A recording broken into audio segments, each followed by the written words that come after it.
So I'm back from my little break. Work got a little bit crazy, and this video I wanted to kind of talk about getting started as a creative, internships, etc. And this video hopefully will speak to those of you who are just wanting to get started. And the inspiration for this video actually came from this past week. I was in Los Angeles for a video shoot for one of the companies I work with, Riffhard. Moving forward, the company is going to have guest guitar players each and every single month. We flew to Los Angeles. While I was out there, I was thinking about how I got into this situation, because if you haven't followed me, or you have seen the videos, if you remember, started off in audio, like recording bands, mixing bands, and all of a sudden I'm doing video, this thing right here, right now. This kind of opened my mind to asking the question, how did I find myself in this situation to where I'm being flown out to a location to go film when that isn't really in my job description? For URM Academy, I'm a community manager. I do content over there and like some community shows, and then for Riffhard, I help more with the back end type stuff like support and other things of that nature. So to go from doing these things to all of a sudden flying out to do a production shoot, it kind of reminded me of how I got started. And I really feel like anyone who's a creative, we all feel like we have to be at a certain skill level before we're ready to go acquire clients, meet people, meet bands, you know,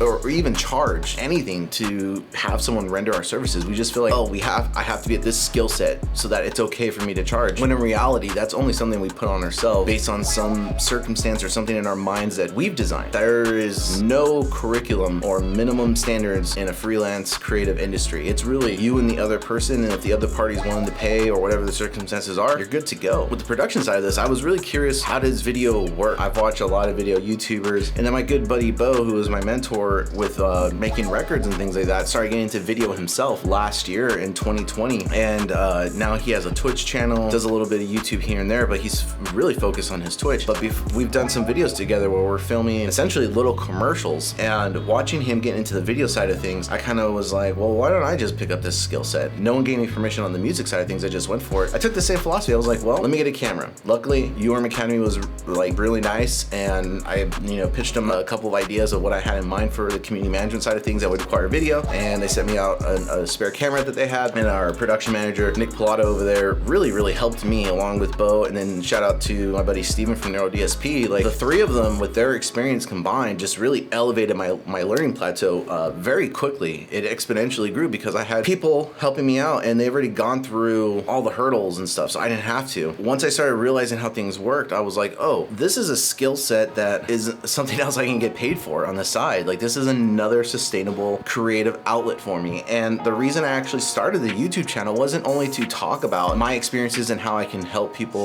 with what I've done in the past and how to, go forward in your career much faster, and my little advices and tidbits, etc. I'm using this channel as a way to get my video and storytelling better, as well as get my production skills better, because I want to be able to have a production company one day. That's like my biggest dream, is to own a production company. Making a record, I feel like I can make a record no problem. Like I've made so many with Bo, and I've gone through that experience. But production, the camera, me right now, this is a whole different thing. It can be as easy or complex. And for a lot of creatives, camera, the storytelling, and it's very streamlined, which is cool. And I love that part of it. But I also love film, skits, and learning lighting and camera angles and all those things. It's one of those things I was like, no one's gonna give me permission to do this. I just need to ask for resources if I can get them. If not, I need to save up money to get a decent camera. I know there's the whole stigma, like, just get going with what you have. And I did that. I rocked a webcam for months before I asked URM Academy to give me a camera, just to show them that, like, I knew what I was trying to do. I just needed their resources to make it better for the company, because essentially it's their intellectual property. And then I would also learn on my own, having that piece of gear, and if they ever needed to use it for any of the shoots locally wherever I was at, which we have done, it'd be there. Waiting for someone to give you permission, it just doesn't exist, and there's no skill set you need. It's really, are you willing to put in the work and do the work to get to wherever you want? So for example, with making records, it was really, was I willing to move to Los Angeles, given an opportunity, and just make it happen, and put in the hours that it was going to require while still working another job, and just,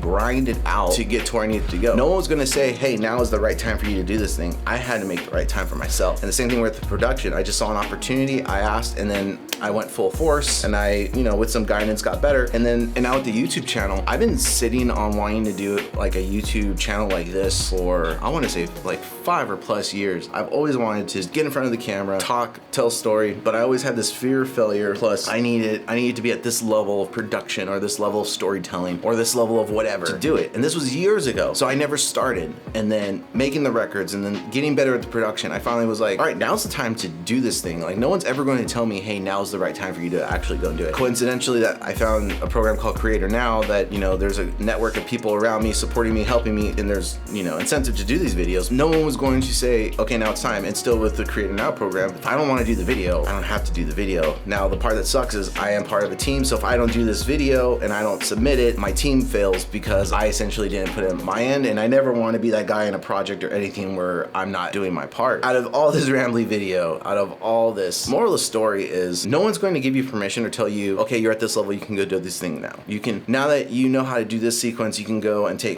do photography shoots for bands, for weddings. Now you're at this level, you can go and do a music video shoot. There is no prerequisite. If you want to do it, go and do it and make it happen. Yes, you're gonna fail. Yes, things are not gonna go the way you intended them to go, but that's all part of this journey, and we're gonna learn more from our failures always than we are from our successes. My first, like even this video now making it, and my previous videos that I have uploaded to the channel, they're not great, but I'm still doing this because I know eventually I'm gonna find my groove in all of this, and I'm gonna be glad that I started and I didn't wait until I practiced my storytelling to get to this level, because the truth is, I don't know what me as a storyteller looks like even now. And I have an idea, but until you actually, you know, do something, you never know what the actual thing looks like. And that's what I noticed when I made records and I got good at making those things, that until you actually submerge yourself in whatever project or whatever thing and just fully immerse yourself and become part of that lifestyle or that project, that's when you really find out, one, if it's just a fun little hobby, or two, you actually have what it takes to make it a sustainable creative career that's fulfilling, and you can, you know,